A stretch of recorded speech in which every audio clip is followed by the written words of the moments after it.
Welcome to Three the Hardaway, aka the three-man jail and weave, aka the best big three since LeBron, D Wade, and Bosh, live on YouTube on a Wednesday. Not Monday, it's Wednesday. The NBA finals are set. I already had the thumbnail ready to go a couple days ago. It was Thunder versus Pacers. And here we are. Tomorrow is game one of the NBA finals. So, of course, the big three is here to preview all of that. If you are here, you might notice that we are at 400 subscribers now. So shout out to y'all for locking in with us. 401 subscribers. We 99 away from that 500. So of course, if you're here, subscribe to the channel, leave a like on the video. And if you are in the live chat, please leave a comment to join the discussion. If you don't know who I am the walking bucket, providing instant offense. It's your boy Savage. Over here, we got the coach on the sideline, take them to school on and off the court. And when I say it's really shitty, it's really shitty. Shitty, today is a special day. Yes, man. Hold on. Yes, sir. Wait a minute. Yeah. If it ain't Brown, don't bring it around. Is what we doing? Hey, can't do it. Can't do it. It's crazy because I remember when I knew. Cheers, appreciate y'all. I remember when I knew something was wrong. I tried to drink some liquor and it was horrible. It was my wife's birthday, and I tried 3 different drinks that night.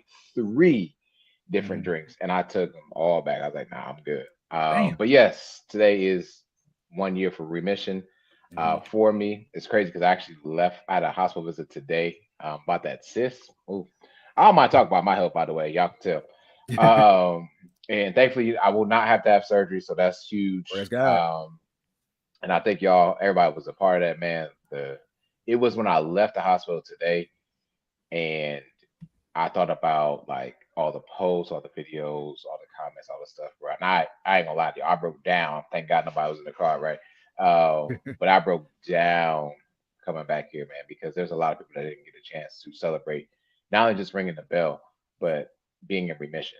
And that's part of those small wins and huge wins, realistically, that we have to continue to celebrate within our community. So kudos to everybody that's battling whatever you're battling. It doesn't have to always be physical. It can be mental, emotional, spiritual.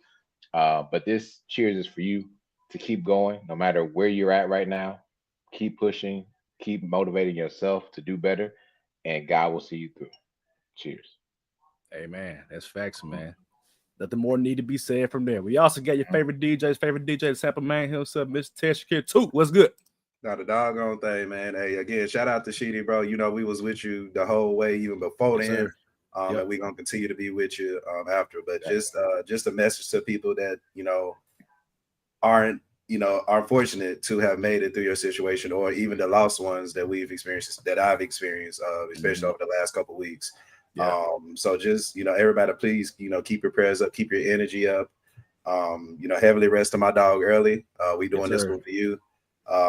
Just Sheedy keep inspiring people to make that next push, and just making sure that we get not only our physical health right, but our mental health right as well. Both are important. Both are synonymous for us. So again, shout out to us, and shout out to us for being a light in that world. With that being said, FTKO. I don't know what the hell y'all doing, but if we don't get truth, we gonna our ride. Truth, man. Damn. Yeah, man. I heard. We about to ride in this thing. Yeah. I was about to ask you, man, who winning Money in the Bank, bro? Yeah, that question has to change, because last time we recorded, only 2 names were dropped. So now I'm still going solo. Solo, okay. I'm still going solo, but they cooking, but it's a lot going on, man. It's a lot going on in the wrestling right now. When is Money in the Bank? Is that this weekend? This weekend. Sheesh, okay. And they only got 4 matches, so it should be like an hour. This episode may be longer than Money in the Bank. Damn, that might be true. That might be true. You still gonna watch it, but goddamn, TKO, get y'all head out y'all ass, please. I think I'm gonna change up my vote, man. I think Seth may win it. I see it now too, Sheedy. I see that now, bro. Yeah, I see Seth winning, and then him and Punk got something going on there, bro, for real. Yeah, I think Punk gonna. First of all, Roman Reigns gonna have to come back. Money in the Bank. He gonna have to come back. I don't know if people remember when Brock Lesnar came back from Money in the Bank out of nowhere and was a part of the match. Vince McMahon put him in the match at the end. Could we see something like that for Roman Reigns? Maybe, but I don't think Roman Reigns needs the case. I think if Seth Rollins has the case, that's the storyline. For him being the leader of his new faction and these other two behemoths. We want to go against them. I'm gonna just say this, man. I believe in the number of threes. Gentlemen, I'm letting y'all know now I will not be available to record Monday because I will be at Raw while we talking about it. And that's Shitty birthday, man. Yeah, my birthday the day before. Yeah, right. I'm Sunday, Shitty. So hey, we'll figure it out. We'll be back. But I'm saying, man, it'll be my third time at a wrestling event. Roman, I need you to pull up, bro. I believe in the numbers. Roman, it's about time. We ain't seen your ass since WrestleMania day one. And shit, I miss you on that one. It's all good, man. But people here for the basketball, man. Yeah. So let's start By the way, it's anonymous. It's anonymous. They got the same script writers, bro. It's the same shit. So let's get to NBA trivia. What we got today, too? What we got? Yes, sir. Yes, sir. Give me 1 second as I re-pull it up. Boom, boom, boom. All right, y'all. So, gentlemen, Shai Gilgeous-Alexander salutes to SGA and the player that he is. Has become the 6th player to win the scoring champ, MVP, and make the NBA Finals. I want you gentlemen to name the 5 other players to have had such a feat. Again, scoring champ, MVP, and NBA Finals in the same exact season. Oh, second season. So MJ is one. MJ is definitely one. Hakeem Olajuwon is another one. No, he is not. Kobe. What? Yeah, no, scoring champ. Oh, scoring champ. My fault. Okay. Kobe is not one of them, but he played with a person that was on this list. Shaq. Yeah. Shaquille O'Neal is number 2. Jokic. Another player is a legend from the Lakers. Kareem Abdul-Jabbar. Yeah, Kareem. Number 3. All right. You got on the road. So 2 more. One of them is the greatest blank of all time, and the second player is the most blank of all time. Steph Curry. Steph Curry is the greatest shooter of all time. He's on this list, and you got, to me, the most blank of all time. I can't say the word because then Allen Iverson. Allen Iverson, the most influential of all time. Good job, gentlemen. Nice. So again, SGA, Steph, Allen Iverson, Shaq, Michael Jordan, and Kareem Abdul-Jabbar all won the scoring champ, MVP, and NBA Finals in one season. I go back to Allen Iverson every time, bro. He got a win over Shaq and Kobe, the 16-0. Like they did not lose a game except for that one in the playoffs, bro. In LA. Game 1. In LA, bro. Like that's crazy, bro. We'll always salute AI, bro. That's insane, man. Insane. Who in the comments as well? I just started talking about Shaq. But yeah, so all right, we good with NBA trip. We warmed up now. All right, so we got a lot to get into today, man. So let's start off with the first bit of NBA news. I'll say this because the Suns did hire their coach finally. Jordan Ott from the Cleveland Cavaliers is the new head coach for the Phoenix Suns. Shidi, you are beside yourself right now. What's going on? Yeah, because you said finally, and it's not that the Suns hired a coach finally. It's again.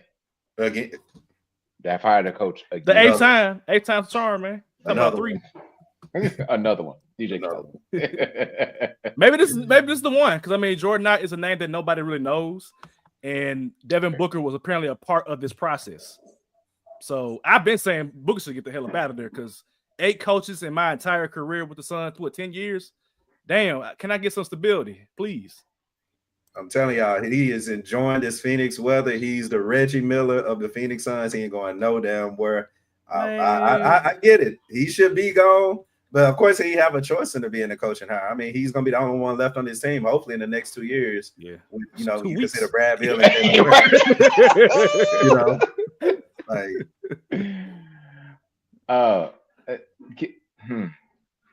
I'm just still waiting on the Sam Cassell conversation. He ain't getting it, man. I just think he ain't getting it. I'm hurt.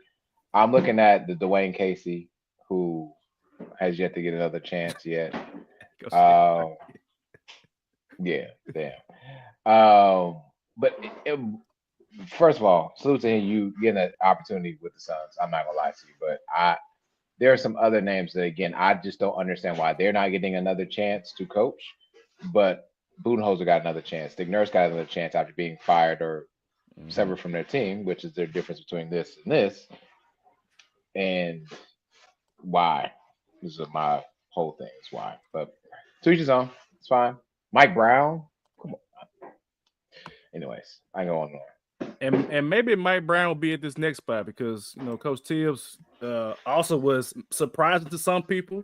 Some people it's not surprising. The Knicks let go of Tom Thibodeau, even after for the first time in 25 years, make it to the Eastern Conference Finals. They won 50-something games. Brunson had a great year. Cat had a great year. Overall, things kind of played out well for the Knicks to get to that point to where they made the East Conference Finals because they were kind of struggling a little bit at the beginning of the season before they turned it around and figured it out. They didn't do well against teams that had winning records. That's the thing that stood out a lot for a lot of the analysts that talked about the Knicks early on in the season. And of course, you lost game 1 and game 2 at home against the Pacers, who for the most part looked like a better team than the Knicks, if I'm being honest. So would y'all have fired Coach Thibodeau, or would y'all would have kept him? No, I wouldn't have fired him.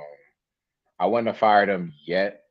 I think if next season occurs, especially with next season, and knowing what's on the table next season, I know we're gonna get to a lot of this anyways, but I don't fire him based upon this season alone or whatever they're supposed to be.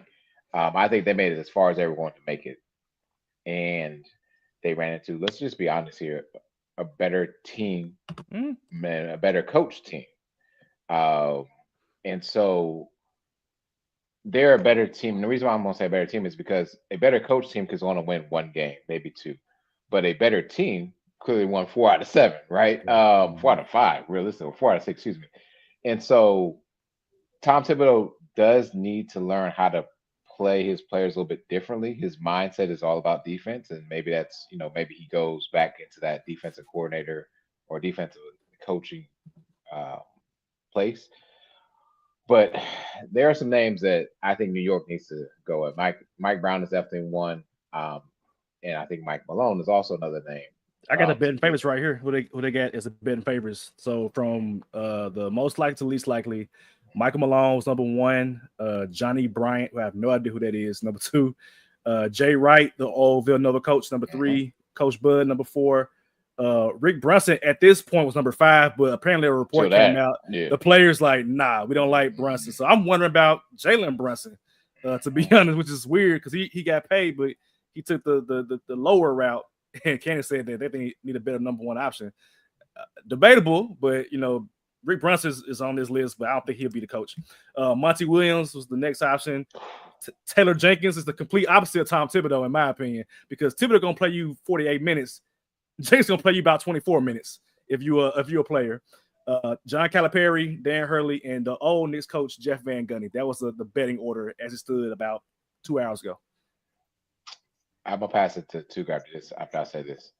Look what Mike, and I'm not saying y'all, ladies and gentlemen of the Knicks organization, look what Mike Malone did with a big that can facilitate your offense and a guard that can score at will, and surround him with some pieces that are very similar to what they did in Denver. And I guarantee you're talking about a dynasty in New York, regardless, and we'll get to the E-Dash story later, regardless of how this is set up later on. Mike Malone in the Eastern Conference can bring you many, many chances to win a championship, being the top of the list. But I'll digress to my brother too. No, I couldn't agree with you more, and I'm happy once you said the better roster and switched it to better coach team won the match. Because do I feel like the Pacers have a better roster than the Knicks? Absolutely not. I would take the Knicks roster 10 out of 10 times, to be honest with you. But I think, we know at this point that Thibs got out coached. So everything that we saw in the Knicks series, in the Knicks and Pacers series, it kind of came into fruition as, somebody like a Jeff Teague would say, hey, Thibs, he's not a X and the O's kind of coach. He's more of like a, defensive, like you said, to get in your face kind of coach. But when you're going against a team like the Pacers, and of course we're going to talk about that in a minute, the one thing that a lot of us overlooked, including myself, and I've said on this podcast that going into the playoffs, chemistry matters. These dudes been playing with each other for years. And again, we're going to get into the Pacers for a minute, but I say that to say that this is the same thing. To answer your question, Savage, this is where I do disagree with you, Sheik. I think it was time for Thibs to go ahead and get going, because what I compare this to is when Mark Jackson was on the Warriors and Steve Kerr came in and actually implemented an offense, saw what worked, saw what didn't work. And that's what I give Steve Kerr. He did come in and implement a successful system. somebody like you said, a Mike Malone would be perfect for the system for the fact of you got Karl Anthony Towns, who you will play at center. I don't know why Thibs overthought, having Mitchell Robinson and Cat start at the same time. You didn't do it all season, so why start now? Again, you got our coach and you got in your own way. Somebody like a Mike Malone who's successful winning, who has success with a center like, I ain't gonna say put Jokic and Cat in the same sentence, but as far as spreading the floor and creating offensive opportunities for everybody else, cool. As far as Jamal Murray and Jalen Brunson, same kind of player, to be honest with you. They're gonna go off at any minute, get any second. So again, I think this roster still is the best roster in the Eastern Conference. They got to get the culture right, because if they don't, they just gonna waste a bunch of years of talent and players who can literally win now. Like they were a series and a better coach away from winning this year. So Knicks, the ball literally is in their court for them, for us to be talking about them in the NBA Finals next year. Yeah, I agree. I'm cool with them firing Coach Thibodeau. I actually respect New York for making that decision, even after making it this far. In reality, Boston, Tatum was hurt. He got hurt. Philadelphia had a surprisingly down year, given, Paul George injury, Joel Embiid injury, which seems to be recurring at this point. But the point is that the Knicks kind of got here, I don't want to say by luck, because they're still a good team, but it helped to have other teams that were injured and they weren't injured compared to like last year. And Thibodeau, I think we've watched Thibodeau long enough since his time with Boston to Chicago to Minnesota to where he is now. We know what he is. He's kind of like, I don't know if y'all know, like Larry Brown, where you get him for like about 4 or 5 years. After a while, it's kind of like, okay, it's time to move on to the next thing. Thibodeau's style, it doesn't last long. It's just kind of how it is with Thibodeau. And he's good at establishing culture. He's a great coach. Like, he's not a bad coach at all. But I think that he's so stubborn in his ways. He's almost 70 years old. He is who he is as a coach. It's kind of like Phil Jackson. Phil gonna run that triangle until the wheels fall off. Bro. Thibodeau gonna run his top 5 players, top 6, 7, until the wheels fall off. He had Mikal Bridges complaining about playing time. Mikal like, hey, chill, I can do it, but let me get a break sometimes, man. And so I do think that Mike Malone honestly makes the most sense. I would say Mike Malone or maybe even Jeff Van Gundy to bring back what New York had. I think Jeff Van Gundy is a similar coach in terms of defensive minded, but he also has been a commentator of the game for several years. So he's seen the game evolve. He knows what it needs. Right. And I think that even him now as a assistant coach, I forget where he's at right now. But even now being on the not the first seat, but the second or third seat, he sees the game from a different perspective. And I think that he can provide that for New York and also appease the New York fans who remember when they made the finals against the San Antonio Spurs, didn't win it, but they made it that far. Or when he got choked by Latrell. Or when he got choked by Latrell Sprewell, So, but yeah, I'm cool with the fire, but I don't know if Thibs gonna coach again, man. I don't know what spot makes sense for him as far as like a head coach. No, you said this, or I saw somewhere about this where he just needs to go to defense, right? And I'm gonna make this announcement. We talked about this pre-show of another NFL coach who tried the NFL, tried college, but now he's more of a coordinator, which is Chip Kelly, right? You don't want Chip Kelly to have the reins per se, but a mindset of offense or whatever could be very useful for a team.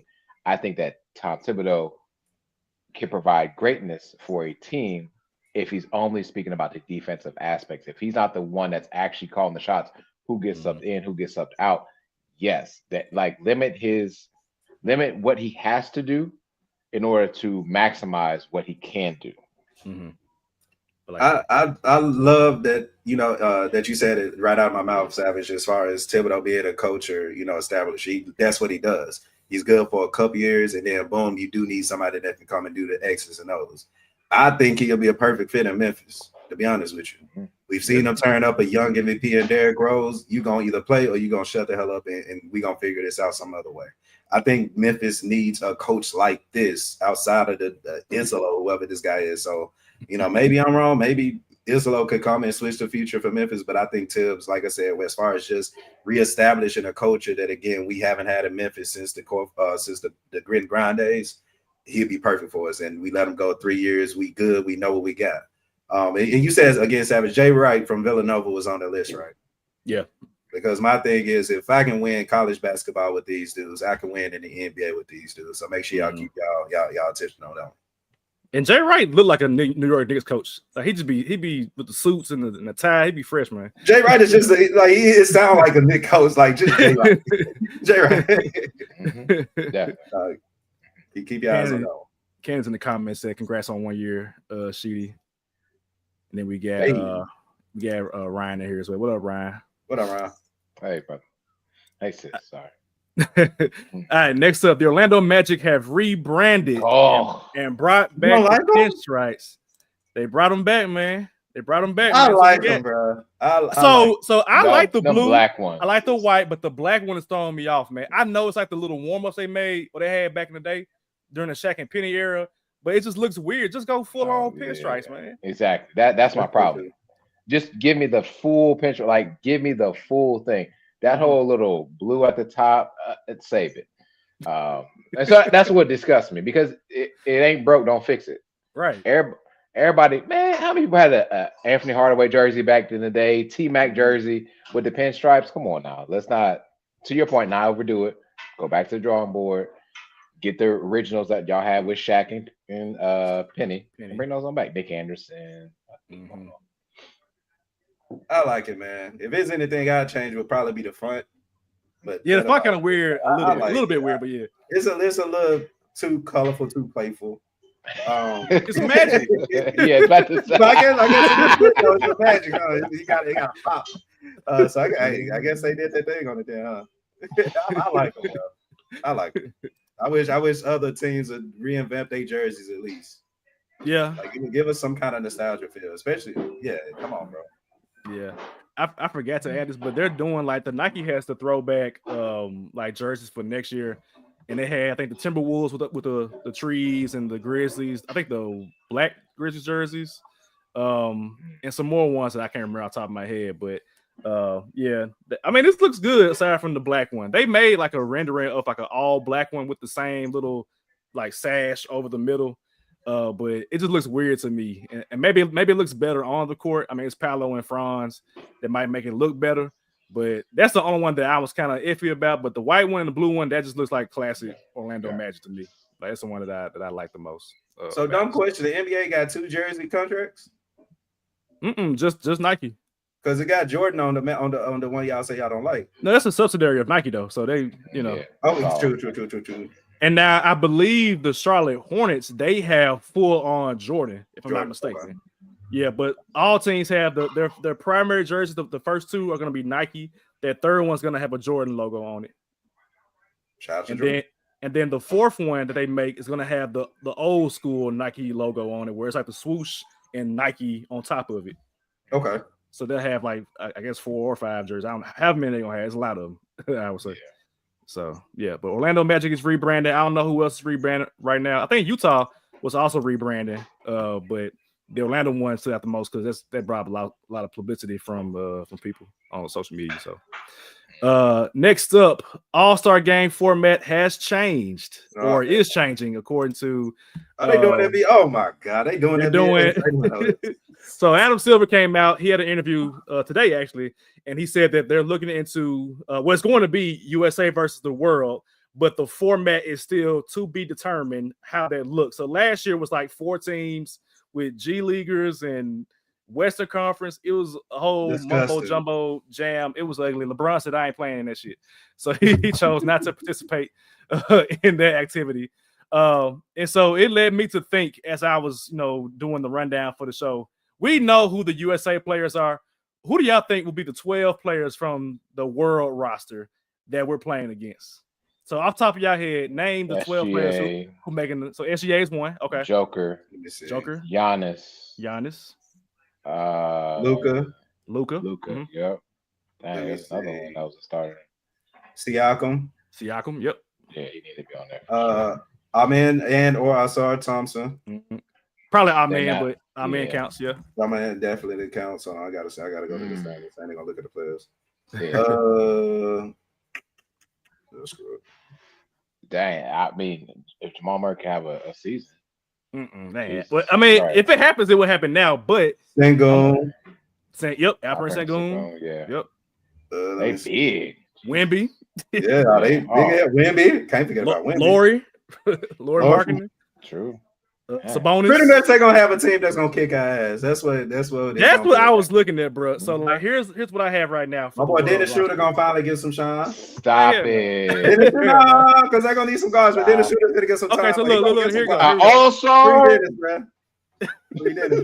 look, here we go. So I wrote down Siakam, Giannis, Franz Wagner. Oh yeah. Josh Giddey could be an option. SGA, Alpi Shore, Luka, Jokic, Gobert, Sabonis, Wemby, Lori, and then Thompson twins would count. So I went through every team and I was like, okay, who will be a player that's not on the USA team? And I was like, this team, I'll be interested to see how this game will go. If they're gonna play for real. And I feel like you have to, because if your team got KD, LeBron, and Steph, all these other players, it should be like a FIBA sort of vibe. Yeah. In a sense of pride and like we better than them sort of thing. It should be. I don't know if it will be. So I think the other question is, how do people vote about this? Because that's another question, yeah. We've always voted, quote unquote, the 12 best players in each conference. And so also be on the world team. Shit. Cat will be on the world team. Yeah, because he's not from New York, right? Dominican or Minnesota, wherever he be calling me from. Minnesota now. He might not be there anymore in New York either. But anyways, what I'm saying is the voting is going to be a difference maker, because you have to then list the players that are good enough to be all-stars that are for USA team, and stars that are good enough for the world team. And that is not necessarily the best 12 from each conference, right? To be honest, so I don't know. I think last year they had a chance at it, right? Because somebody had the old guys, somebody had the new guys, and somebody had like the world team, international team. So it could be that type of scenario. That scenario was okay, except they used those G leaguers, and that shouldn't have been that. That should be in the snub team, if anything. Yeah. So I think it's just about the format. How do you vote? That'll be my number one question. This ain't nothing but just Adam Silver confirming everything I've been saying about his NBA and how this is now the International Basketball Association. It's no longer the National Basketball Association. And now you're going to have not only your NBA finals, and I can't wait till we talk about that, but now you're putting your all-star game chips. You literally putting all your chips in one basket as far as like trying to make sure that the international players not only sing, but you're making a statement of saying, hey, these international players are better than the American players. And I think a lot of people are going to look at this All-Star game as an opportunity to see that. Because to be honest with you, the international players, they're going to come to play. They're going to look at this as an opportunity and be like, we've been waiting for this moment to stump y'all niggas out. And then we talk about the American players, and outside of the older players like LeBron, Steph, and the KDs, do we really have any American players that we can sit here and say will actually care about the All-Star game? So that's going to be a situation where we as Americans are going to look bad. And again, as Adam Silver's NBA continue to progress to the International Basketball Association, this is going to be a great time to literally say, this is where we're going. This is where the money is. Oh, and by the way, we're going to take this fan experience out, because, again, how are they going to be able to vote for All-Stars? What they're going to take the highest votes that you get from, the out-of-the-country players and the most in the country players and most American players, and have the top 12 go at it? Then all chaos will break loose. All hell will break loose. What about the national media who's already complaining about this, and this? You're going to take their voices out the game as well? And it's going to make an even worse product. So Adam Silver, you got literally one chance to get this right. Can it get right?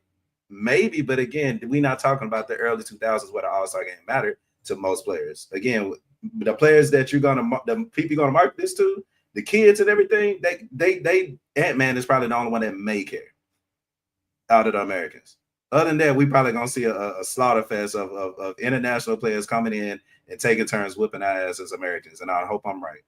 I hope I'm wrong. It's going to be interesting because I was looking at a lot of the players who are Canadian that are playing in the NBA Finals right now. I'm like, exactly. Man, I'm like, Canada gonna be good. Get about 2, 3, 4 years when they get settled into their veteranship. I'm like, damn, I didn't even realize Nembhard was Canadian. And was on the bench. On the bench, bro. Like for Team Canada. Zach Edey is Canadian. You know what I'm saying? Brandon Clark, all the other players that are Canadian. Like that. This thing could pop in a couple years, man, for real. And actually, they're moving up the time of the All-Star game as well. Speaking of international, that's during the Winter Olympics, which is in February.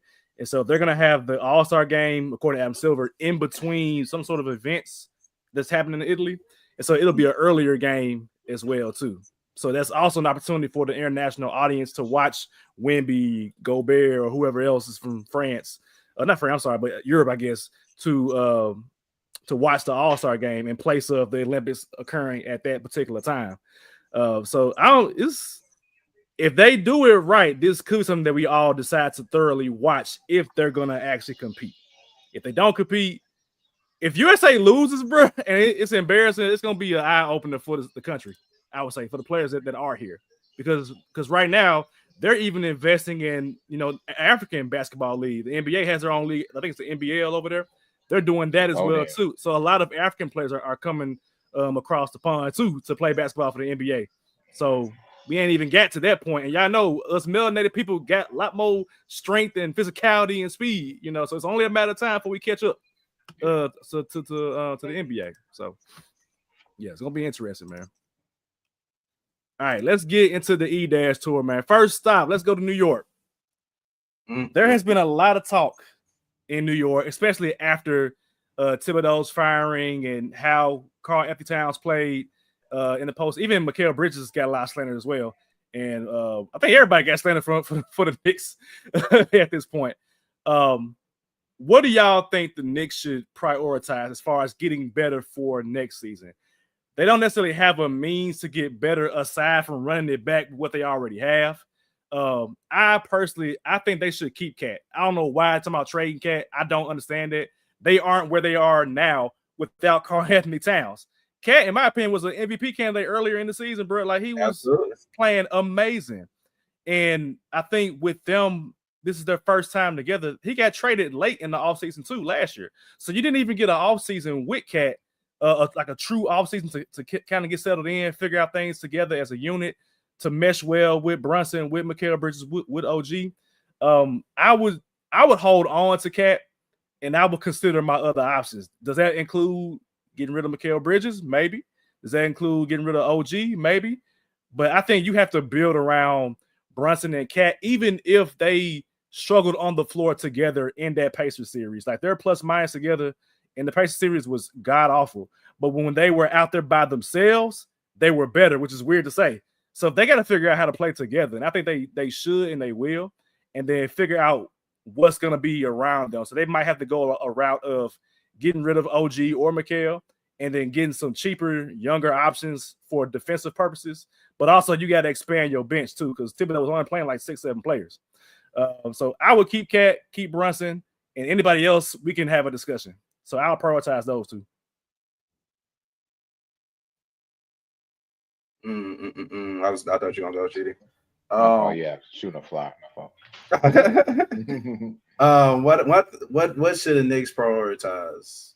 I think, like we talked about earlier, is just you got to find a coach who can come in and implement a system that don't involve Jalen Brunson dribbling for 15 seconds.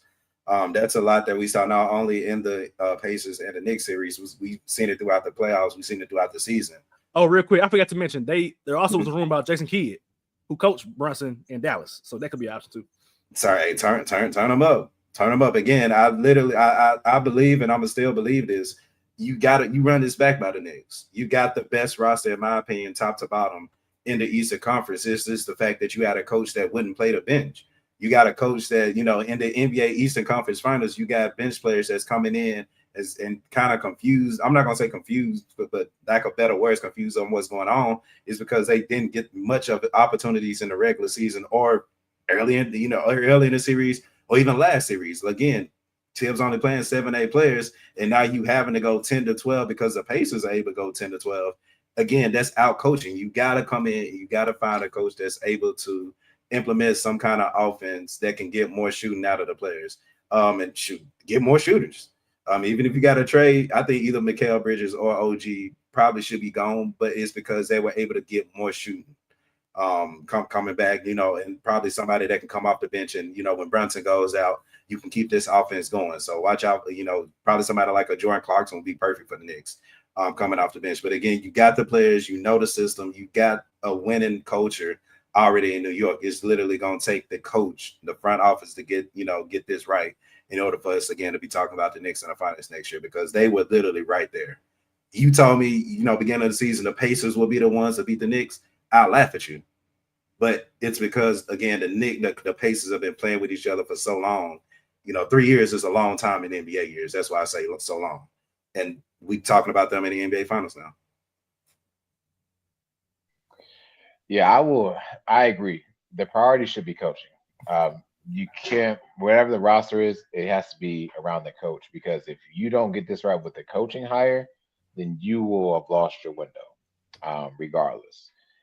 And so, with that being said, there's been, again, and we talked about this before our show, this is going to be the funnest June we've had in a very long time, ladies and gentlemen, because I'll be honest with you, someone I've become more of a fan of, Kevin Durant, is getting talked about heavily.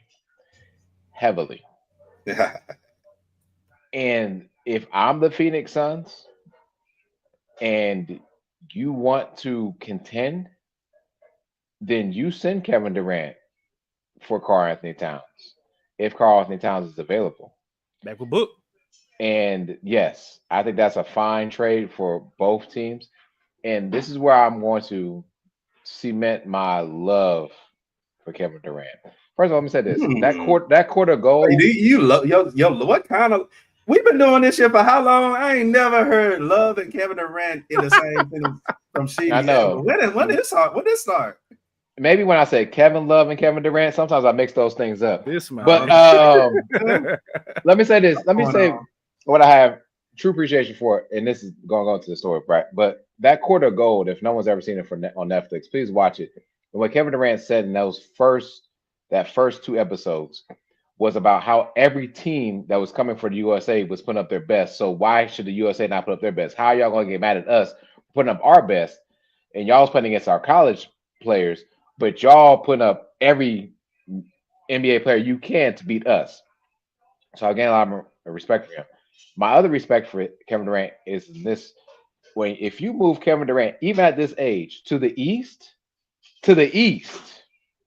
no matter what the team is, they're a top 4 team regardless. And so if you move Kevin Durant for a Karl Anthony Towns, this should be a team that contends for the next 3 years regardless. Even if they stay intact, I think they still will contend. There's also been the talk about trading for Mikal Bridges, and where will Mikal Bridges go? Send him if it ain't working out. I think Mikal moving is going to be a little bit easier than OG, just because OG's signed that monster contract over the offseason. I think he's making damn near $50 million. He's definitely making $200 million. But that contract is very monstrous for him to not, I don't want to say produce, but he does some more things that are more intangibles than you'll see in the stat sheet. However, if I am the Knicks and he's available, then I go. And can I pose my question to two at this point now? If you don't mind, because it's during the E-Dash tour. And I want to get your opinion, because Money Green, Draymond Green, came on his own show, and said that the Knicks need another star.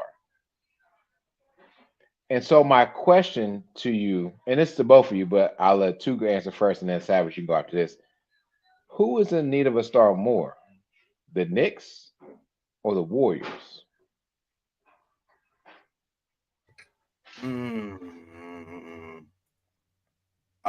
Wow, that's a good question. So when you say who needs a star more, I'm gonna pretty much say, just selfishly, who needs a Kevin Durant more, right? Sure. And that answer would be the Knicks. The reason I say the Knicks is because, of course, you need more off the bench. Again, you lost to a team whose depth you can go crazy with, but you also lost to a team who can put up scoring. again, when you talk about the Knicks and the most clutch player in the league, literally is Jalen Brunson. You got somebody that can finish games, but you take him out. Are we really trusting Cat to be that number one option when Jalen Brunson was on the floor? And again, Savage, you literally answered that question earlier when you said they numbers playing together is down. Okay, so you solve their problem by getting somebody that can come in and get a bucket whenever that's needed. That's literally what Kevin Durant can do. And you focus out. You got so much defense that again, where's the offense gonna come from? This last series was a matter of not only being of coaching, but offense versus defense. These are two completely different teams, and we see offense wins championships. Knocking on the door, Kevin Durant said that, and y'all clowned him for him. So we literally saw what he was talking about. So again, if I'm and we talk about somebody like the Warriors, who you can do a stop, but again, you can put in a lawyer for marketing on the Warriors, and they be back in championship contention, in my opinion. All you need is somebody that can put up 20, 25 points, that can get their own bucket with the Warriors and their system. We talk about the Knicks and just being the superstar team that they are. You can use another superstar to get them over the hump and to get them in the NBA Finals. So again, my answer would be the Knicks.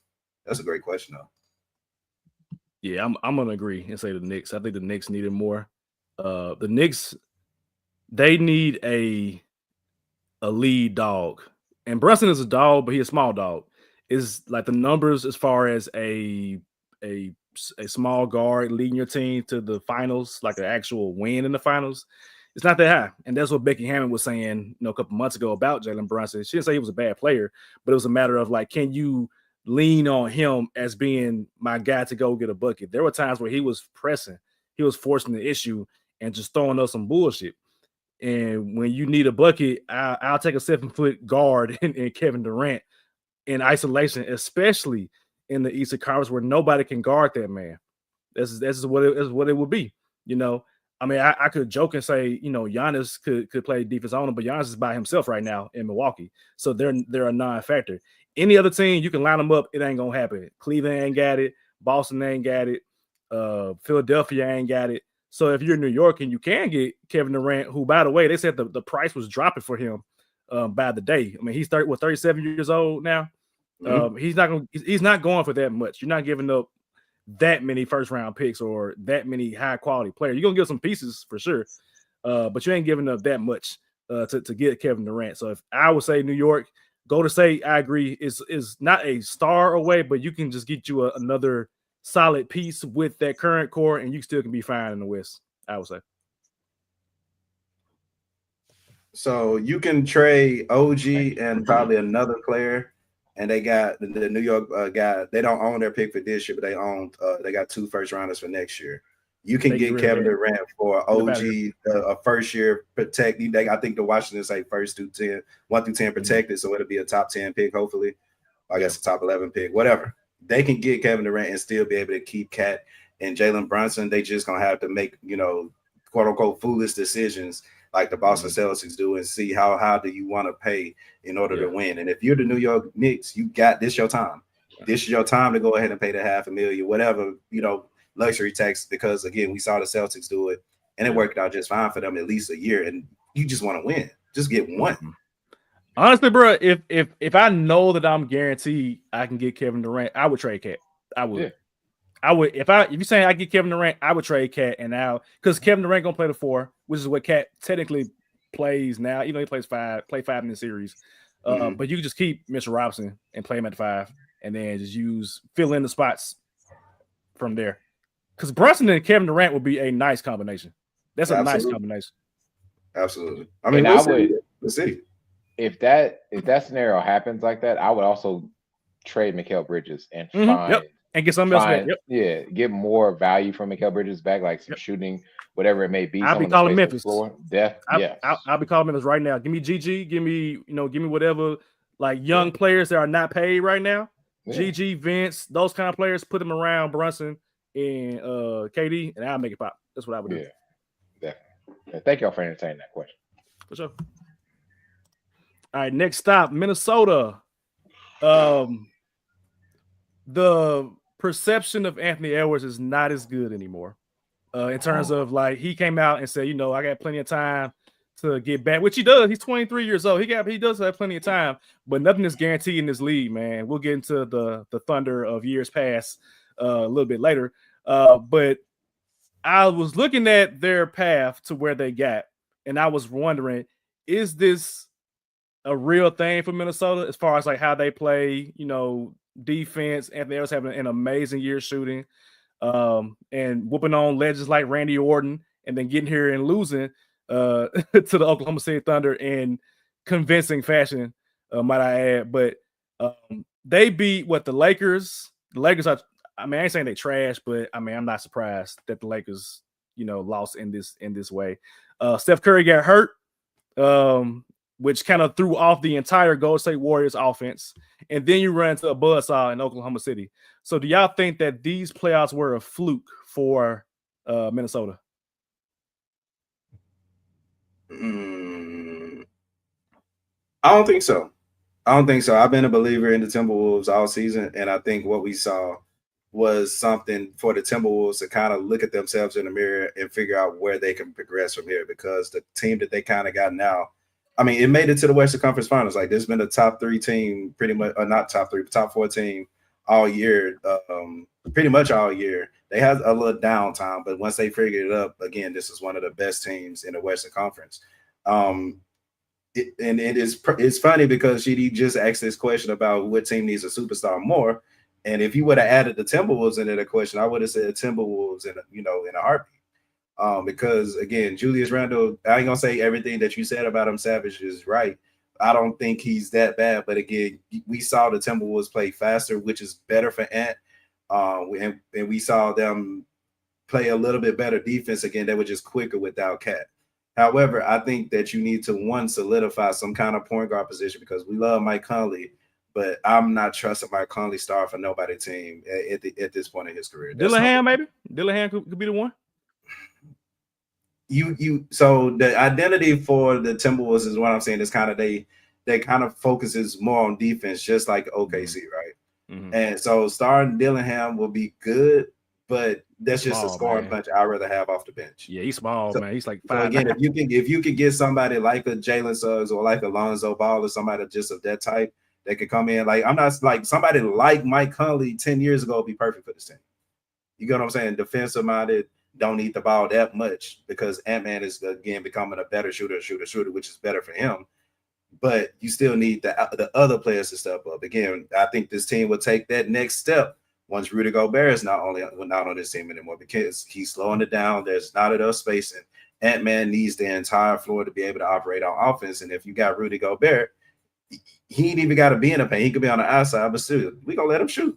So again, you making it tougher for your star to get more points. Again, I said Ant-Man got the potential to be an MVP, and that's going to come when he start putting up 30 points a game. That'll happen more again when you don't have the big 7'3", 400-pound dude just in the way. So again, the Timberwolves again need to look at themselves in the mirror and figure out how they can get better by trading the players that they got now. And it's possible, but I don't think their playoffs were a fluke at all. Yeah, I love the question, and I'm going to agree with you. I don't think the playoffs were a fluke either. Look what the Pacers did, right? The Pacers got in, and look where they're at now. And even look at what they did last season. People could have saw it as a fluke, and they said, "Oh, y'all called us a fluke. Here we are once again, and now we're taking another step further." And I think this could be the story for the Timberwolves next year. However, the problem with the Timberwolves next year is if they don't get better, the rest of the West will get better, regardless. You're talking about the Warriors team that's going to have hopefully a healthy team. Let me just say a healthy team, regardless. And I don't think the Rockets are done, right? I think the Rockets are still going to do something over these next couple of weeks. So I don't want to say it as a fluke.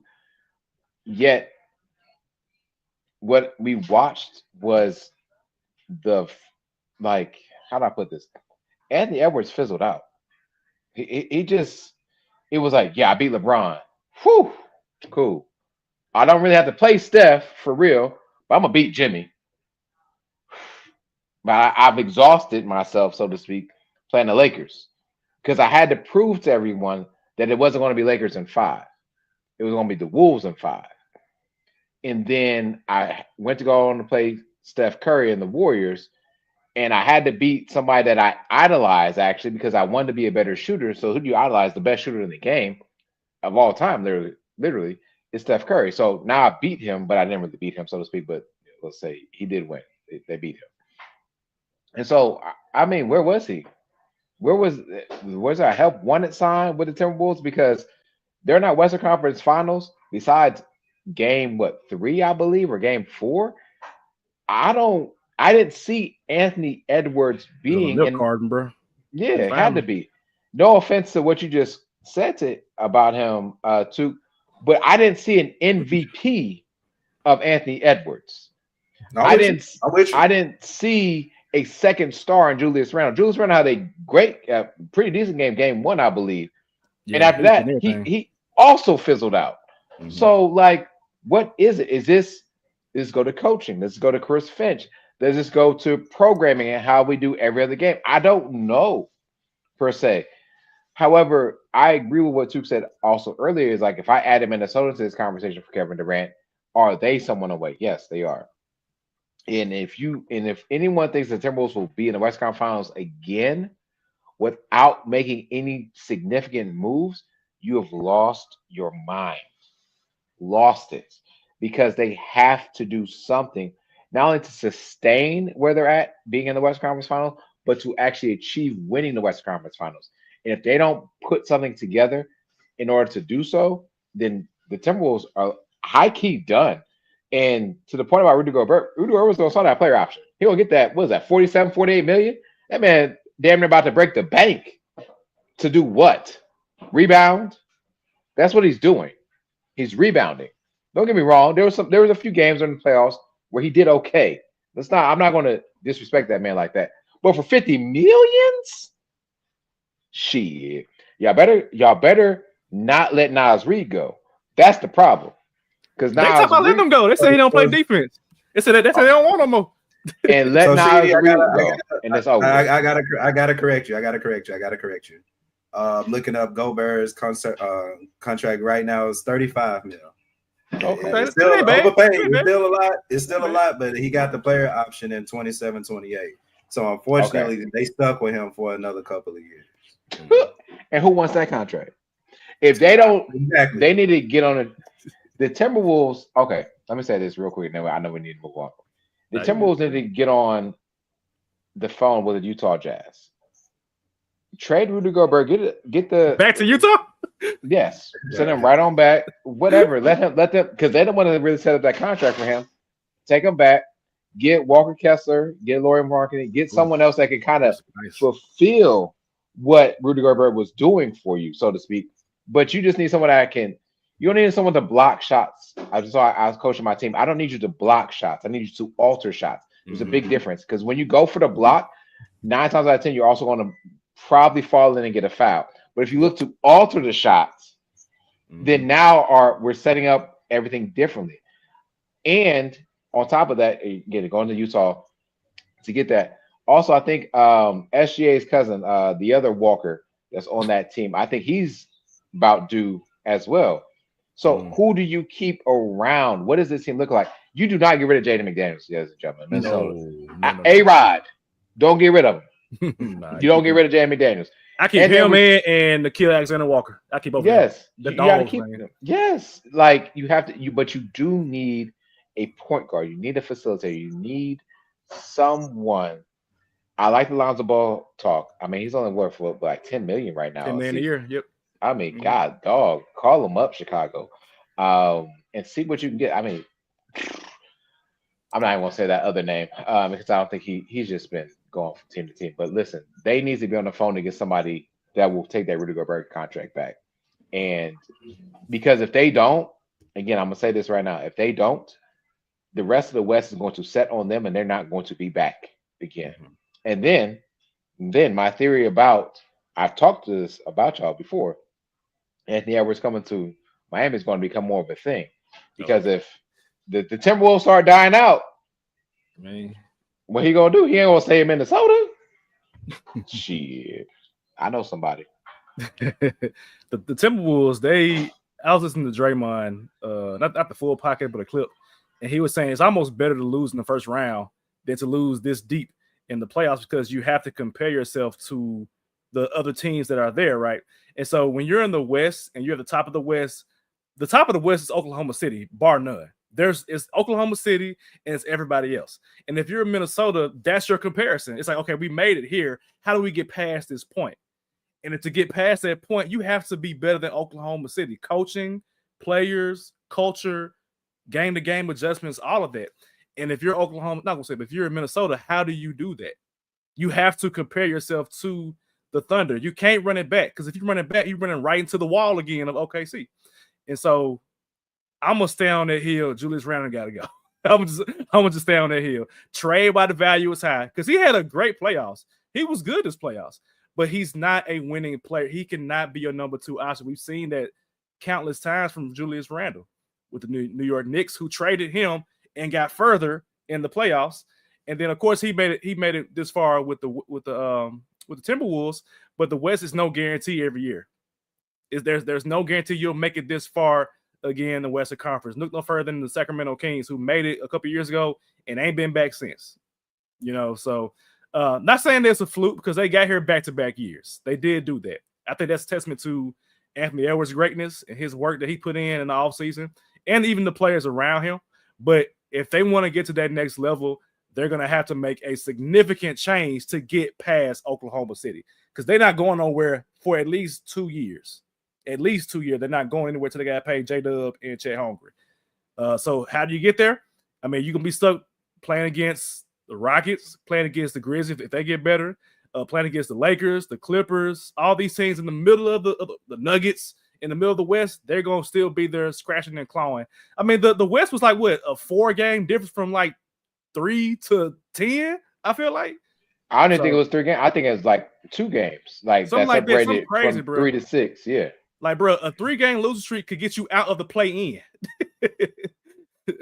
And so Anthony Edwards is great, but he clearly is not right now good enough to carry a team in the way that Shea has not carried, but he is the main reason OKC is where they are right now. So the Timberwolves are definitely going to have to make some significant changes. Shark said San Antonio and Portland creeping up as well. Yeah, Portland had a great second half for real. A great second half. And in San Antonio, I mean, prayers up for Wemby, but if they get Giannis, Lord have mercy. Don't even want to mess with it. I mean, this a full season with De'Aaron Fox and Giannis. Mm-hmm.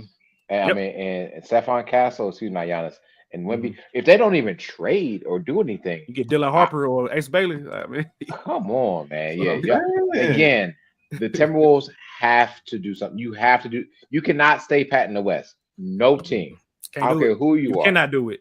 If you ain't OKC, you have to make moves. If you like 2 to 13, you got to make a move, bro. You got to do something, bro. Speaking of making moves, this is actually a great segue.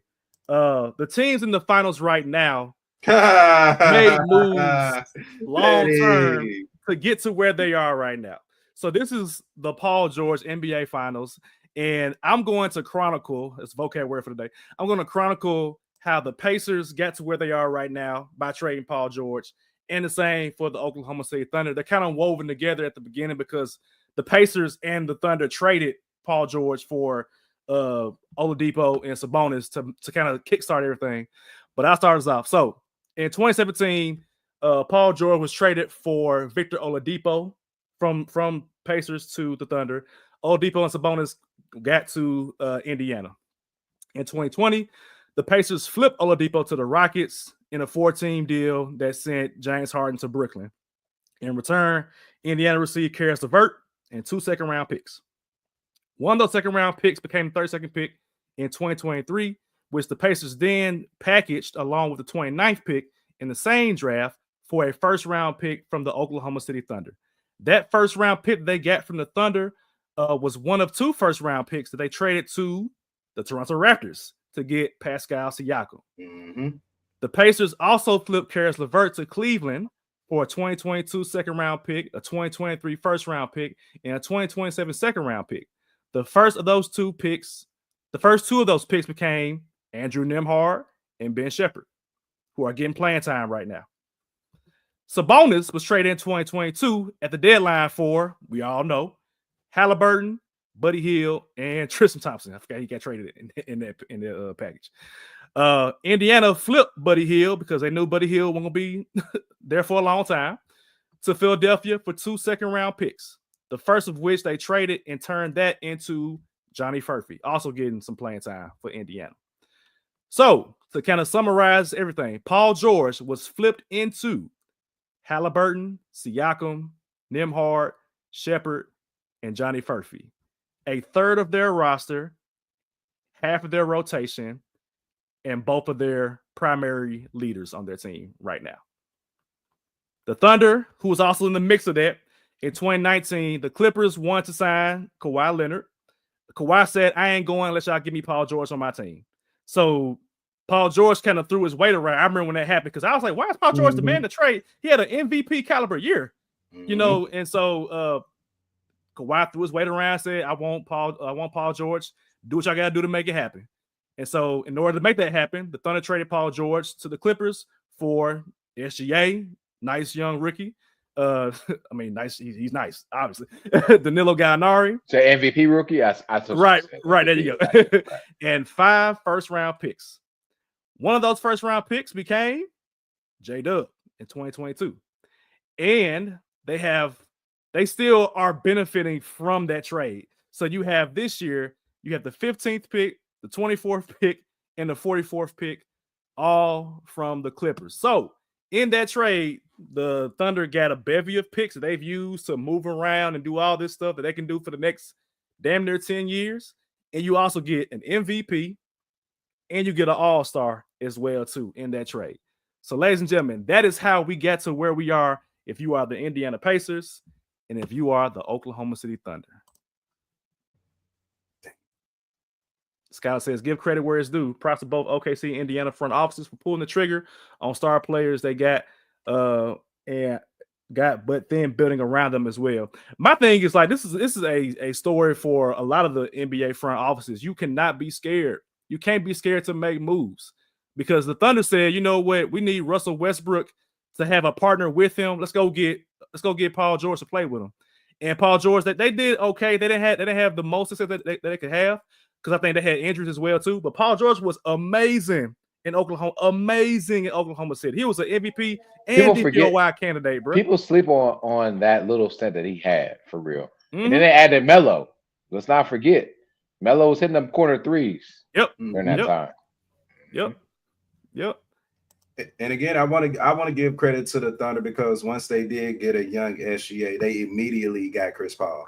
Yep. And that again, show a young star how to literally succeed in the league by the greatest mind, arguably the greatest mind of our generation, outside of LeBron James. So they literally set their superstar, the player that they said, this kid may be a superstar right here. Let's set them up for success and see what they can do. And literally, we're talking about them 3-4 years later as the best team in the NBA. And on top of that, that's how they do it. On top of that, Pat Beverly spoke highly of SGA as well too from his time with the Clippers. He said he knew what he saw out of SGA. Candy says, "Damn, Paul George is the good leverage." Is all I heard. He's still good leverage, to be honest. You still can trade Paul George right now and get something from my bet if you Philadelphia. No, that's our video. The man was driving. And somebody said, "Hey, yo, Paul George, we could have kept Tobias Harris." Hey, yo, bro. So it's like, that's a low. Do he really got the leverage that he once had? Because we need Paul George to lock in. That 6 is healthy, should be a championship favorite, but the key word in that is healthy. Yep. Like, come on, man. And it was when he took that, what was it? When he did FIBA, when he hurt his leg, he ain't been the same ever since, dog. But he came back from that. He came back from to Oklahoma City. He had a still successful career even afterwards. Yeah. I mean, he's not the same player, of course, but still, it's 80%. He's still been an all-star. He's still been all-NBA team, even though once, but he's not a number 1 option or probably number 2 at this point. But, you know, for you to say, somebody say we could have cut Tobias Harris, that's like, I need to be locked in next season. Like, for real, Philly will get on your ass, bro. You in the wrong city to be BSing. That's the problem. Yeah, I don't think he was ready for the assassination of himself going to Philly, dog. Yeah, he did. He the one that said, "I want to wear number 8." Kobe, yeah. I want to. I'm rocking number 8 because I'm gonna rock with Kobe. I bet. And this Nobi, bro. Like, get the hell out of here, bro. Yeah, Nobi, don't sleep. I think there's also a point about this with Paul George that goes a little bit deeper with this trade. I think someone had dug up the Rashard Lewis, how this all began. Yep. With all of that. And yeah, what a name. That's Seattle Sonics, not Thunder. Hey kids, I don't know how, but sometimes having a manager is the best thing you could do for your career. Y'all look at Rashard Lewis in his contract. At one point, he was the highest paid player in the NBA for no effing reason. But shout out to Rashard Lewis. I hope he's doing well out here. That's an NBA Live legend, bro. Yeah. Oh, the stroke. It's like, no, not 2K. Not 2K legend. Not NBA Live legend. But also shout out to we talk about we are a big three, right? And the big three era itself is diminishing more and more because it's again, and Savage brought this point multiple times. You need that key person. Who was the person who was literally almost your franchise player? Who was that person? Then who was that after that person? Who was your star? Who can carry this team just in case that one franchise player ain't there? Who's the star? But then after that star, who maybe a veteran, right, can be right there, but also who is the supporting cast around him that could be longevity with you all? And we're seeing that, and we're seeing that within this playoffs right now in the finals. There is, you take SGA out, legitimately speaking, there's no real all-star, all-NBA player, as a matter of fact, if you take SGA out. That's right. Besides Jalen Williams. Jalen Williams was, third team all-NBA, I believe, and rightfully so. So let's take those two players out. Like there are no teams that have a one and first and second all-NBA team players. And then you look at the Thunder itself, they have a lot of players on the back end that are not all-NBA players that are fantastic depth. Both teams in the finals are showing you how crucial it is to have depth and coaching. So shout out to Paul George and him becoming all these picks. Jesus Christ. Hopefully, I'll be honest, I would love to see Paul George ascend himself again and possibly get into the finals. He's been to the Western Conference Finals and the Eastern Conference Finals twice. And all 3 times he's been erased. Whether it was with the Heat or I can't remember who won in the West against him. Was it Nuggets? I think or the Lakers. No, it wasn't the Nuggets. But I can't remember. He got embarrassed. But he was by himself, but I mean still. Yeah. I mean, the one against Miami, I mean, young Paul George against grown ass big three Miami. So what can you do about that, you know? So yeah. Speaking of comparisons, man, let's get into it. The 2025 Thunder versus 2012 Thunder. So obviously the 2012 Thunder was the team that made it to the finals. Young KD, young Russ, young James Harden. And they performed valiantly, but I mean, LeBron, D-Wade, Bosh, they were coming off that loss to the Mavericks. So there was probably no way in hell that they were going to lose. And honestly, they should not have lost to a younger team by comparison. That would have been detrimental for LeBron's legacy, I feel like. But with that being said, who do y'all think would win in a 7-game series, the 2025 Thunder or the 2012 Thunder?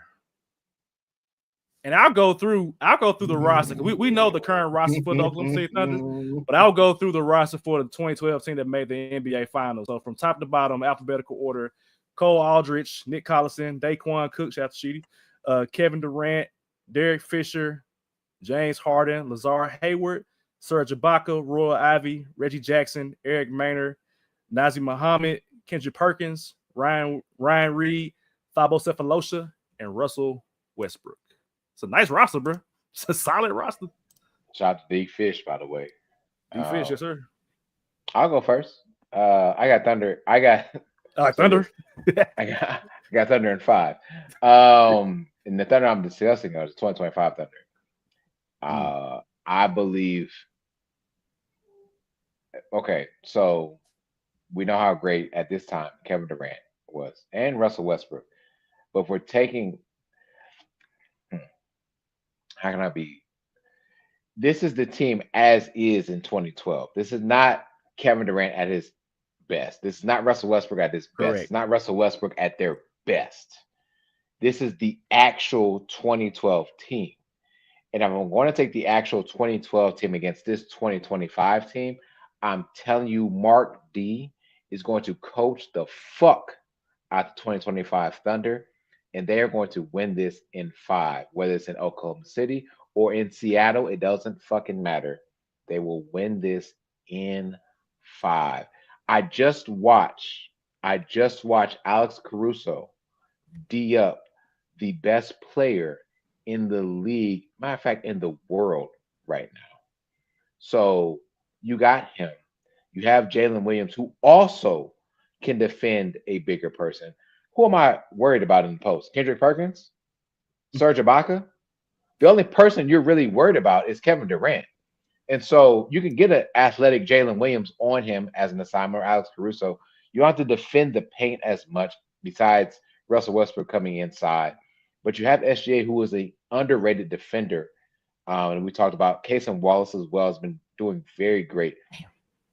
And the point that I want to make here is no matter what the 2012 Thunder will throw at the 2025 Thunder, Mark's D availability to second half coach and what he does during halftime does not get spoken enough. And you will win at least one game every playoff series because of coaching. And I fully believe that Mark D is a better coach. I think this is Billy Donovan? No, Scott Brooks. Scott Brooks? Yeah. Mr. Assist? Young Scott Brooks. Nah, I ain't going. I remember Scott Brooks from running. I don't remember Scott Brooks running Coach of the Year. So I'm gonna take the 2025 Thunder. Okay.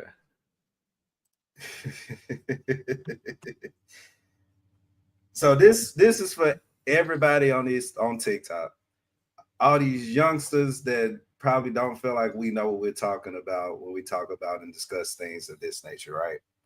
When you talk about the year 2012, I remember a great war happening on the University of Memphis campus. Yes, sir. And yes, that sir. is between me and this guy, Marcus Savage, in a Yes, video game called NBA 2K.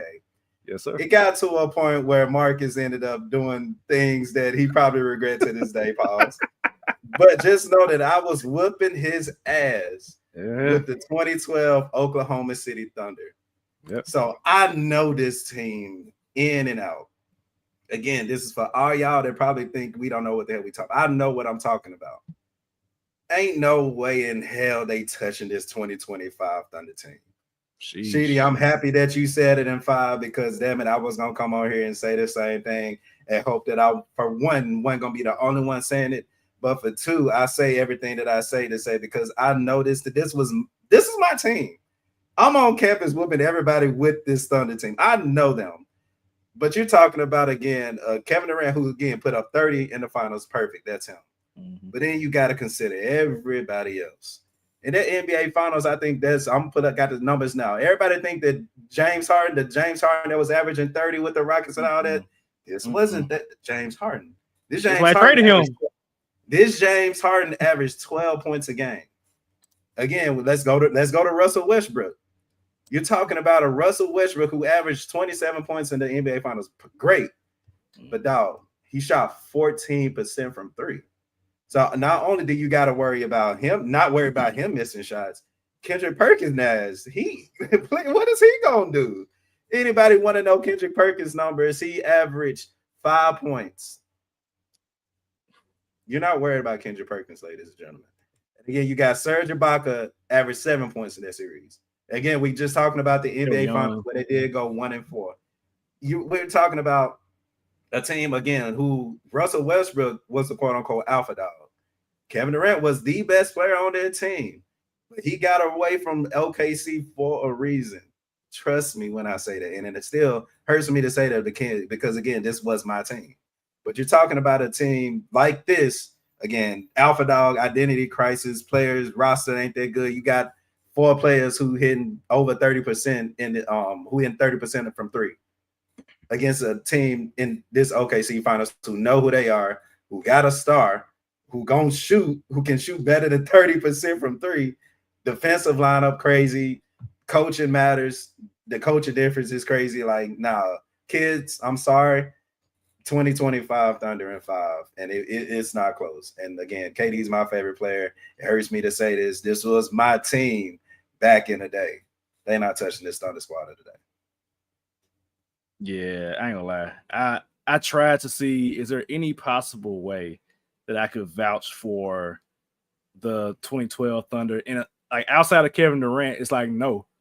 And what's funny is that at that time, this 2012 Thunder team was, I'd say, comparable to the current roster in terms of like the future, the hope.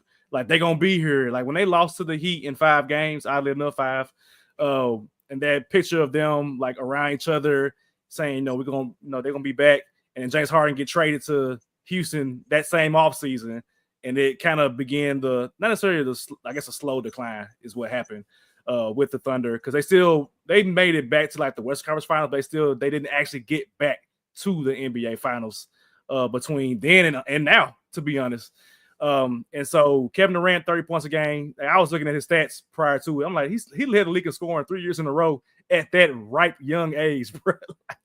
Kevin Durant was a problem. I don't think the 25 Thunder have anybody that can put hands on Kevin Durant, but everybody else, Westbrook. Sag off him. James Harden, he's a walking yips person. He's not going to show up. I mean, we know that now, obviously, but he only put up 12 points a game in the finals against the Miami Heat. And the Miami Heat defense was not that good. They didn't have that many players on that Miami Heat team aside from the top heavy big three. For reference average, real quick, LeBron James averaged 24 points a game and Dwayne Wade averaged 16. Mm-hmm. So they really statistically weren't even at their best. Not even at their best, bro. Didn't have to be. Didn't have to be, yeah. Didn't have to be because you're playing against a young team. And so that's not a slight to the 2012 Thunder, but more so propping up the 2025 Thunder. They're just that damn good, ladies and gentlemen. SGA is a player that's aged beyond his years. J-Dub fits his role. Chet fits his role. And everybody around them, Caruso, Cason Wallace, Wiggins, all these other players, they just Lou Dort, they just fit their role. Hardenstein is top heavy and is like in the middle heavy, bro. I don't think that they can't touch it. It'll be 5 games for 2025, easily 5 games. Kevin Durant gonna put up about 30-something points though, but outside of that, nope, not happening. And that's the thing. You let him score, yep, because then nobody's doing nothing else. Yep, nothing else. Which is what made the Warriors so damn good. It's like, just add Kevin Durant. He gonna give us 30 points around Steph and Klay Thompson. Yes, easy money sniper. Golly, the league literally stopped us from watching the greatest team in history when he was with the Warriors, bro, or the greatest dynasty. The things that could have been. I mean, he could have stayed, Yeah, that's on him. It's on him. He could have stayed. Yeah. Nah. He wanted to make his own little thing in Brooklyn, and that's why I also say, like, you put Kevin Durant in the East right now. My God, especially with what the East has to offer next year. My God. Trade. You can literally sit all year and make the playoffs and just play in the postseason. Just play in the playoffs. That's true. Yeah. Even if you're a play-in team, you can play the Hawks or the Bulls. Like, win this damn game. People forget Kevin Durant was so good that the Brooklyn Nets traded him to the Suns. Had an awful, awful time after they traded Kevin Durant for Mikal Bridges, and still had the number 6 seed. They didn't have a play-in. They were the number 6 seed. Put Kevin Durant back in the East. I dare you. Pat, get on the phone, Pat. Jesus. All right, man. Let's end it right here. NBA Finals. So we do have the Thunder versus the Pacers. I got a couple of quick hidden questions that I'm gonna ask you, gentlemen. First one, who is the X factor for the Oklahoma City Thunder? My pick was Jalen Williams. He has to have a good NBA Finals. You can't just leave SGA by himself to do all the scoring.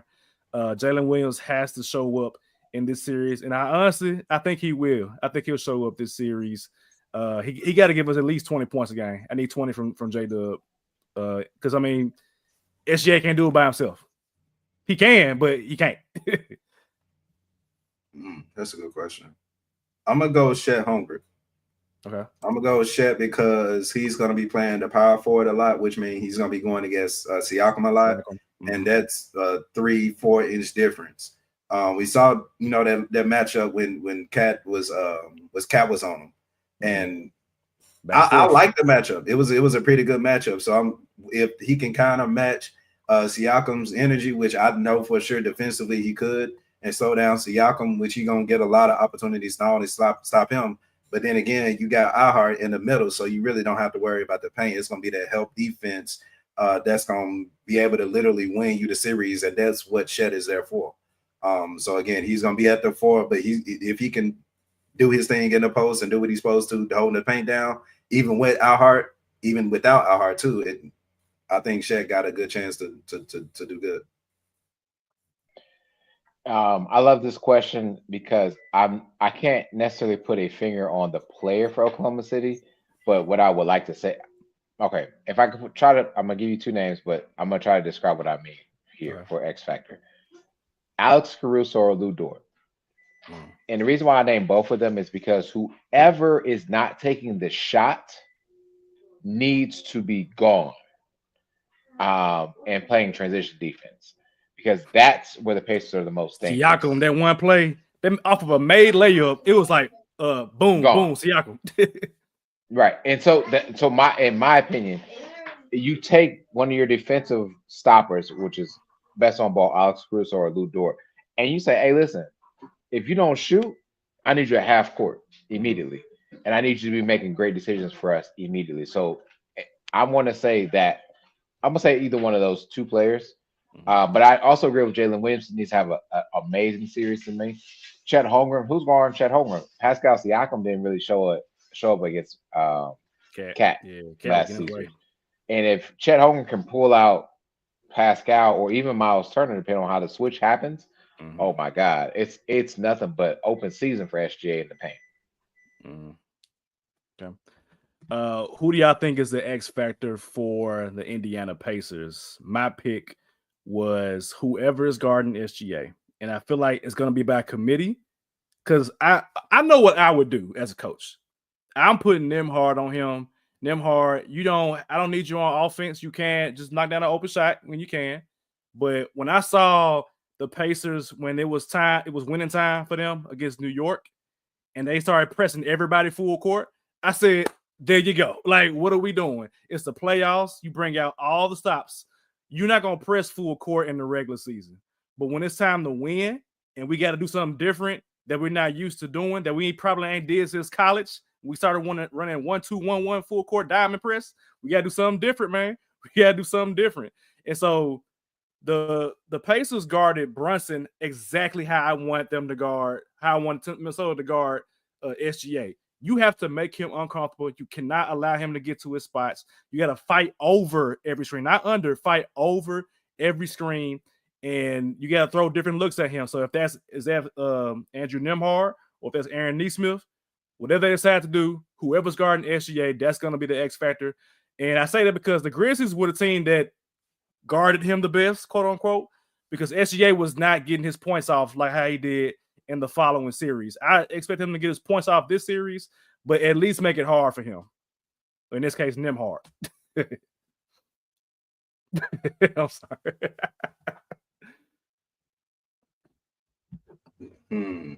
Should you go real quick? Sure. The X factor for the Pacers is the refs. Point blank. Okay, let me actually name a player though.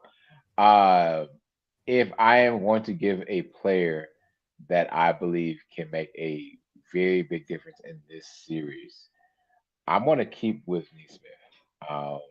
Not just because he had that heater of a game against the Knicks in game 1, that in my opinion, if he doesn't win them that game 1, we're looking at a different series for sure.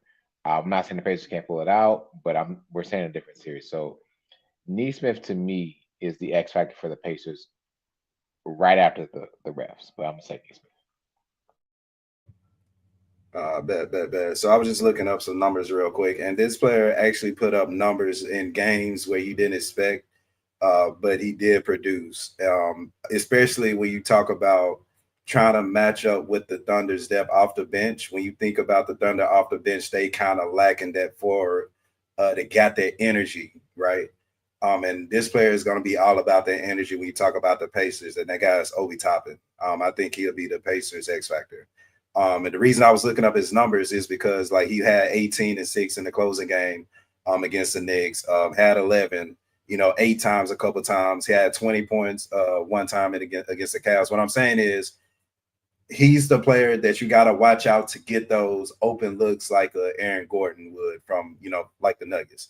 The easy buckets that he'll be able to get is also timely because they mostly dunk. So again, you bring that energy back to the Pacers. And again, when you talk about the Thunder bench, they got good defensive players off the bench, but still none of them are like 6'9" that's about to run with Obi Toppin.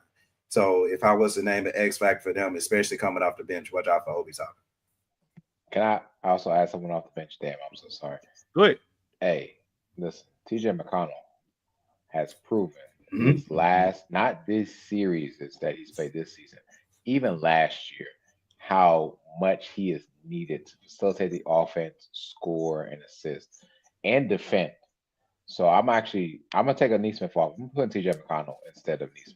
Right after the ref stuff. TJ McConnell. Who gets a better series, Caruso or McConnell? Who y'all think have a better series? Oh, Caruso. Yeah. You think it's gonna be like that though? Because you said it. Yeah. Just like Caruso was starting for the Lakers in the NBA Finals. He been here. Touché. He done that. Touché. Yeah, I think it depends on how you look at the game.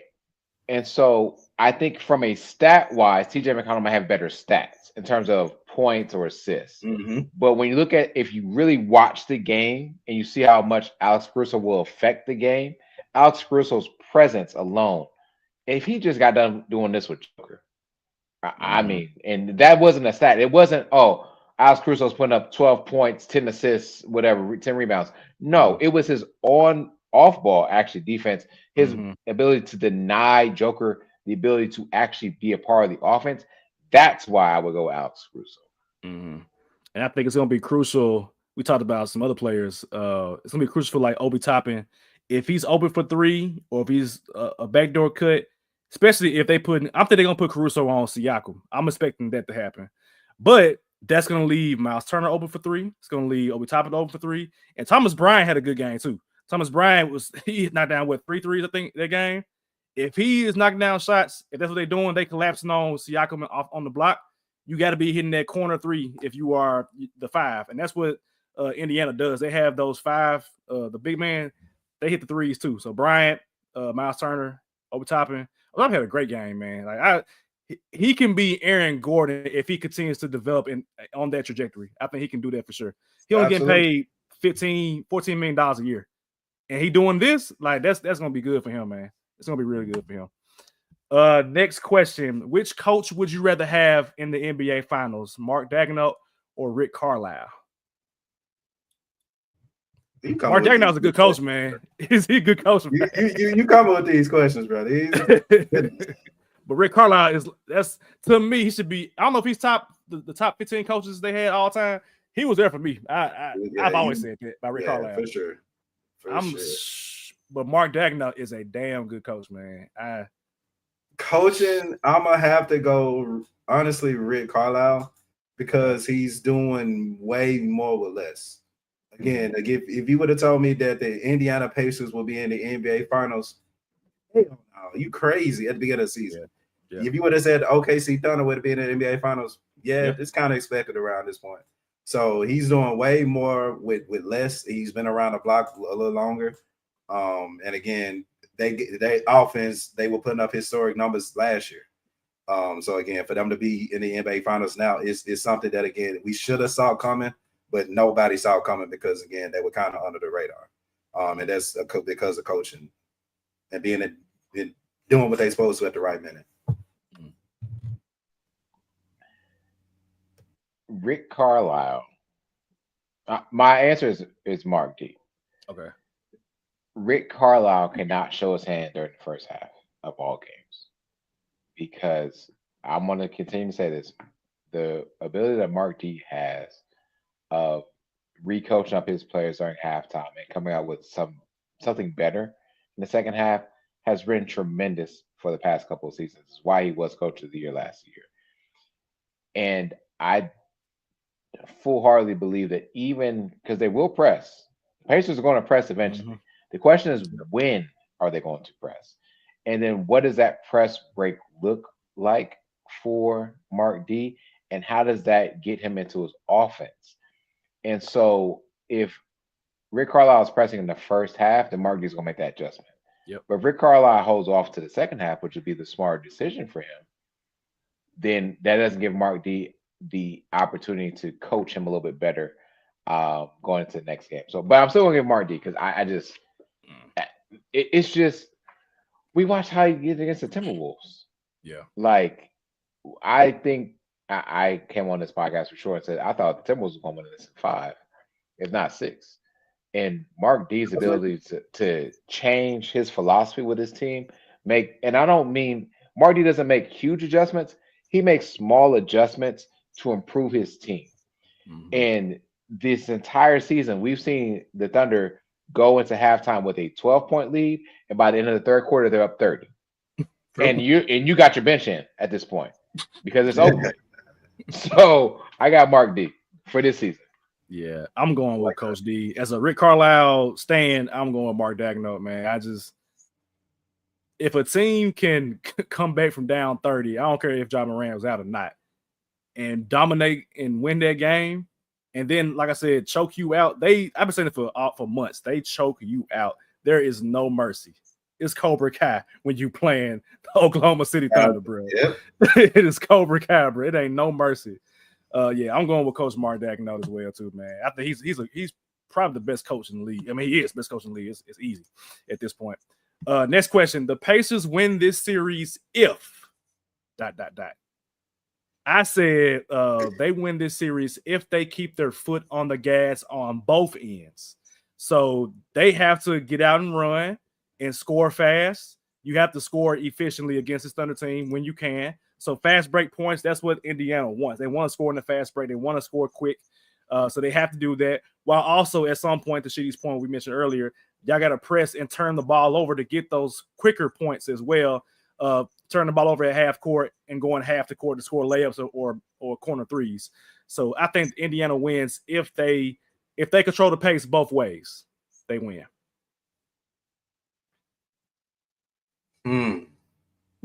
If Halliburton sell his soul.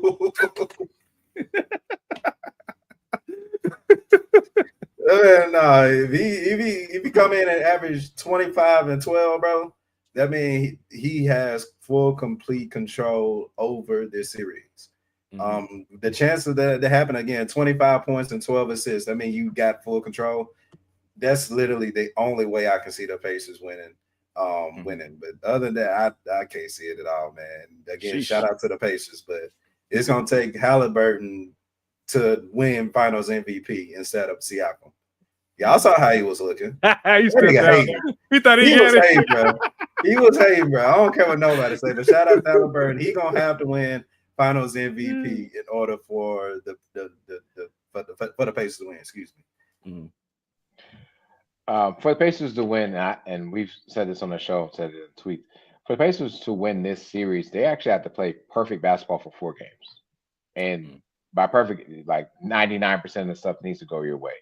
Because if it doesn't, Oklahoma City, as much as the Pacers may capitalize, Oklahoma City capitalizes just as well. And if the Pacers don't keep up their pace that they always do, it's over with. If you let Oklahoma City set in that half-court defense that they got, it's over with. And then to be honest, like I think that the Wolves, again, were a great team, and I think they may actually be better than the Pacers. Maybe, I don't know.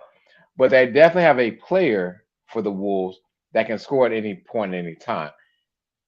Again, as I saw on the show, where the hell was he at? Oklahoma City did exactly what they did. Choked them out. You forgot about them after like game 2, game 3. You have to be damn near perfect for Indiana in order to win. And so that's all I got. I don't know any other way to put that besides if they are not 99% perfect and that's not perfect. 99%. That's oxymoron. Yeah, look at that. Another vocab word. You gotta be 60% perfect at this time. But like, if they're not 99% perfect, it's over with. Like condoms. I ain't seen one of those in years. Every episode, ladies and gentlemen. Every episode is some type of sexual innuendo. Not playing. Did that come off?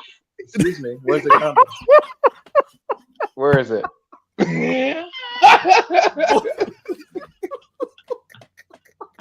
Are you gonna keep going now? Are we done? Where's the excuse me? Where's the condom at? You know, should I cover up? Where's the condom? Excuse me. Ooh, boy, I just see. I like when this happens, like later in the show, because we got the real one still listening right now. I can't deal with y'all right now. I'm literally crying again. 99 perfect. Man. I'm crying, man. 99%. Oh my god. 99% perfect. We need that. We need that. Are we good now? Better get you a plan B. Are we good now? Okay. Anyway, next question. This is an easy one. The Thunder win this series. They win this series if SGA dominates. It's easy money. If he's just SGA, they win. If they just play the way they supposed to, they gonna win. Right. Just show up. Just show up. That's 99% for the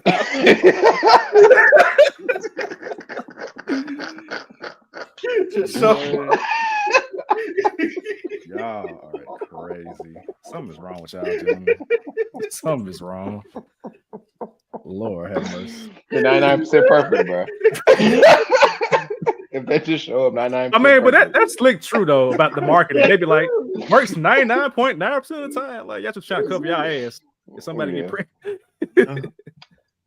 What was the question again? The Thunder win if they just listen to your coach, dog. They playing something. Listen to your coach. That's all I got.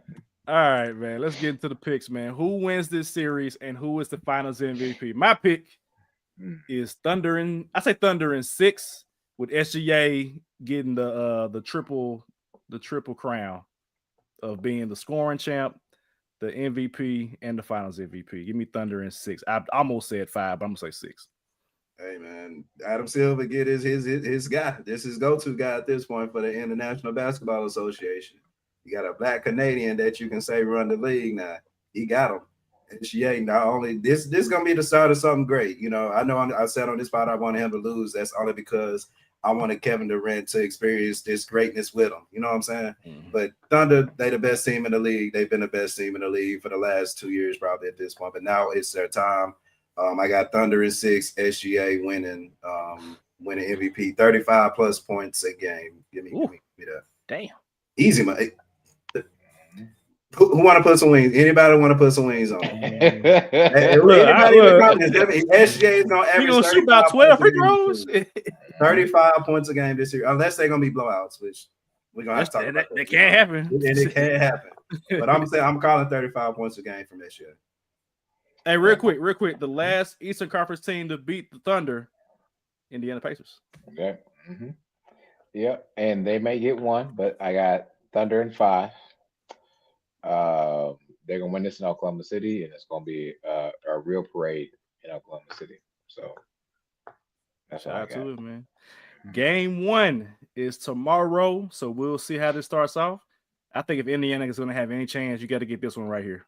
You got to start off and get game 1. Got to steal it, and then hopefully go home to Indiana and try to get 2 over there. But we all get Thunder in some shape or fashion, 5 or 6 games.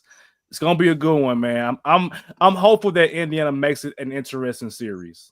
Mm-hmm. I'm curious to see what Rick Carlisle throws at the Thunder in terms of like the defense.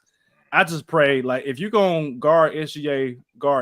Don't give him free rides to the basket. Don't give him free rides to his spot offensively. At least play some defense, and I think they will. But Thunder in 6, 5, 7, however you want to slice it. That's what's gonna happen. All right, gentlemen. So this show definitely will be longer than Money in the Bank because it's an hour and 40 minutes. It's an hour and 40 minutes. Wow. So Where did time go? Right. I don't know. Never mind. I almost said something.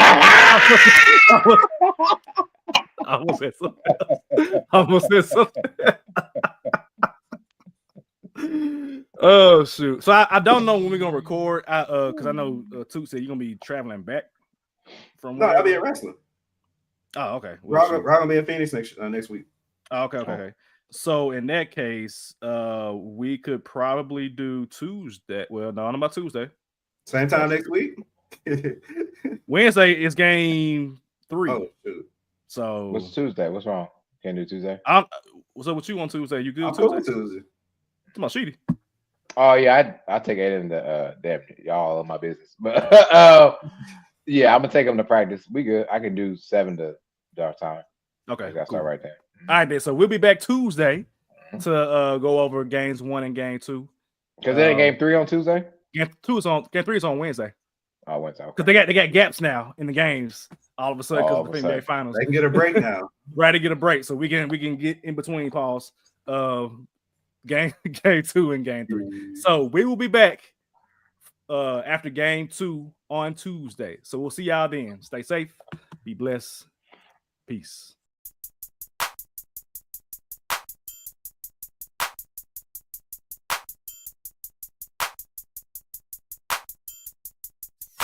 Hey yo, Shakira made it.